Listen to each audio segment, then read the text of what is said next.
Hello, this is Julian with Coffee Reviews, and today we'll be reviewing the Finca Ortiz 1900 Yellow Honey Processed Costa Rica from Wes Ngopi. And there's the bag right there. And Wes Ngopi, based out of Shah, Malaysia. And this coffee was featured in a recent blind taste test rankings video where it finished 5th place out of 5 Wes Ngopi coffees on that day. And when originally making that Wes Ngopi purchase, this is one of the coffees that caught my interest the most, as it's the first time I'd ever seen a Costa Rican Típica Mejorado coffee. And given my positive experiences with this coffee roaster, coupled with my love for Mejorados, the expectations for this one were very high. And even though it did finish last on that day, I still had a lot of optimism that this coffee would improve greatly from that point going forward. So it'll be interesting to see how it turned out, as this right here is day 46.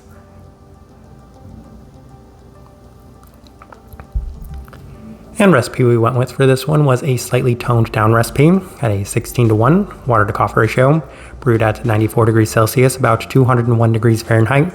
And I like this one best through the V60, which indicates a more medium fine grind roast profile for this coffee. So none of the 5 coffees that we had this time around from Wes Ngopi were quite as light as that Bolivian coffee. And even then, they were still relatively light, and I got a lot of questions to kind of compare them with some other coffee roasters. And I wouldn't say that they were quite as light as some of the coffees that we've had from the Pinky Chemist, but even then I could say that they were lighter than a number of coffees that we've had from Subtext as well, which is say it kind of falls into that category, which is still pretty light by most standards and metrics. With all that out of the way, let's go ahead and start discussing this coffee. Day 21, first impression, and that was the blind taste test day. And there were a lot more of the Mejorado characteristics felt in an isolated setting when kind of separating this coffee from the other ones on that table, as it came out a lot more sugary sweet in the finish with a more caramelized candy bar sense to it. There is a bit of citric brightness to the cup as well, and it continued to have that lovely sweetness throughout. So it was a nice start, and I think that just kind of spoke to the quality of coffee that was on that table, that this is a coffee that finished 5th on that day, mostly because when trying all of these coffees in an isolated setting, I enjoyed them significantly more than in that blind taste test itself, which is a testament to the coffee roaster and this coffee as well. Day 24 through the Chemex, and there was a bit more of the soft citric forward aspects to this one today, as it does feel generally toned down with a little bit more of the traditional Central American profile and some subtle nutty notes to this one. So some kind of mixed impressions and mixed feelings on this day. We move on to day 27 as we opted for the April brewer, and it's very interesting once again, as it's been mostly subtle and citric forward off brew, but it does open up tremendously when reaching room temperature with some nice depth and sweetness coming through in the finish in a subtle fruit sense. But there is a more rich textured candy bar like feel to this one as well, as it's very clean and almost nougaty in a certain way. Once again, very reminiscent of that candy bar like aspect. Day 30 through the V60 with some higher extraction adjustments, and this is where we kind of came to a crossroads, because I've said in the past that I usually get better results from Mejorado coffees by going a little lower on the extractions, but I said this coffee is pretty light, I should probably try to push it, and even then it still feels relatively fresh. So it's going to be kind of interesting to see what happens if we do go this way. And I felt plenty of the rich textured sugar like sweetness yet again, best as it does cool down, as that's where I continue to find the greatest results from this one. I would say it was a pretty positive experience, but once again, I couldn't tell if it's because the coffee had been adjusted or the amount of time that we'd given this one. Day 33 through the Chemex with the same adjustments, and it's been pretty consistent with this experience offering notably less body. Flavor profile remains similar, as it does have a strong sugary sweetness coming through much more as the cup does cool down. Once again, that's very consistent. This coffee for the most part was pretty consistent even with the adjustments we had made. It does continue to offer plenty of the traditional Central American like aspects to it. Day 36 through the V60, and I decided to go the other way, and I decided to tone this one down, as that's much more in line with my previous experiences with Mejorado coffees, and it was the best it had been to this point, as it does continue to focus on the rich Mejorado-like characteristics with that high level of candied sweetness and a sugar and brown candy sense. Listed nuttiness was also present, as I would say that this coffee was pretty direct, and even though there are some notes on here that are reminiscent of a lot of citric qualities to it, I would say that the majority of this coffee continued to skew in that specific direction, just very candy bar like. Day 39 through the Chemex, and there's been really nice consistency as off brew. It does offer some slight and subtle citric notes in line with the listed orange juice, but it's tame relative to that in the cool down, as the cup does continue to offer that beautifully sweet candy bar like feel, with the subtle orange notes complementing a very rich chocolate like aspect to it. I do have to say that that is by far the most dominant component of this one and the majority of the base that makes up this coffee. Day 42 through the V60, and there's been more consistency as it does once again offer that candy bar-like experience with a very high level of sweetness. And we'll discuss the sweetness when we get there, as there's a rich chocolate caramel nuttiness, but also much more of the softer citric and even a slight peach-like tone in a subtle sense that's encompassed by a very rich sugary characteristic to it. So a lot of those softer citric tones were a little bit more sugary. A lot of those more stone fruit-like tones were a little bit more sugary as well. So maybe a little bit more reminiscent of something like a white peach. And that orange juice that they have on here makes a lot of sense given that's the experience we had. But that kind of takes us into the tasting wheel. So we'll go ahead and put that up so you can see what we're getting. And we have a lot of level 4s, so let's go through those. And we'll start with the cleanliness level 4.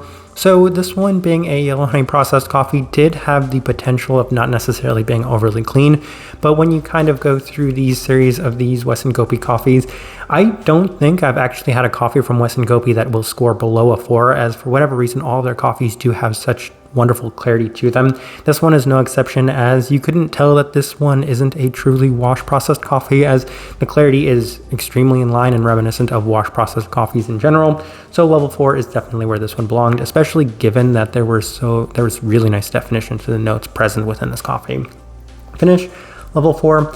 And it definitely does skew a lot in that candy bar-like sense. It's something that I've continued to harp on mostly because it's reminiscent of Mejorado coffees in general, but this time it's just maybe a little bit more varied in that candy bar-like component.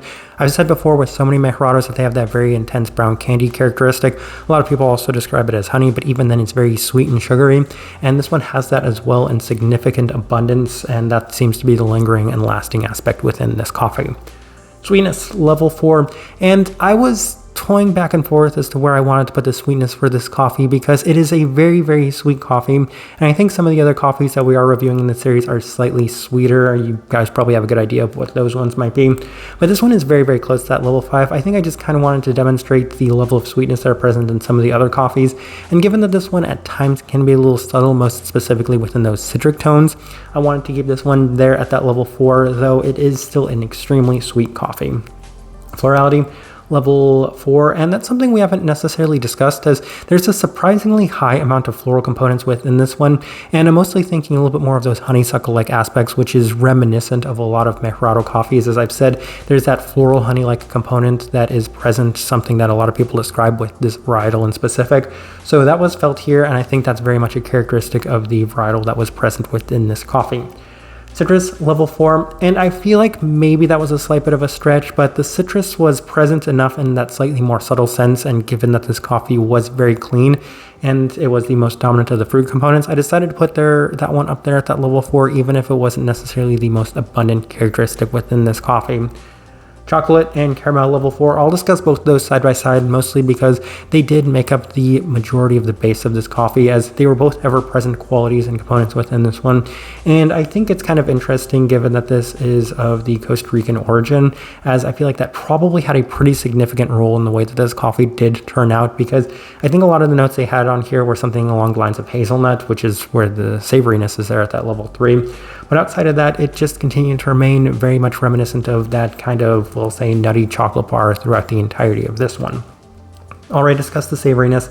Body level 3, it did have some nice texture, and I was curious to see where that was going to finish, especially given that Mejorado can be somewhere between that 2 and the 3 a lot of the time, and having this one in Costa Rica was maybe going to influence that ever so slightly, and I think it did. I think it provided a little bit more texture, as this coffee did have some very nice texture to it for the majority of the time, so I'm very happy with it being there at that level 3. Couple things worth discussing still. We have the acidity at level 3.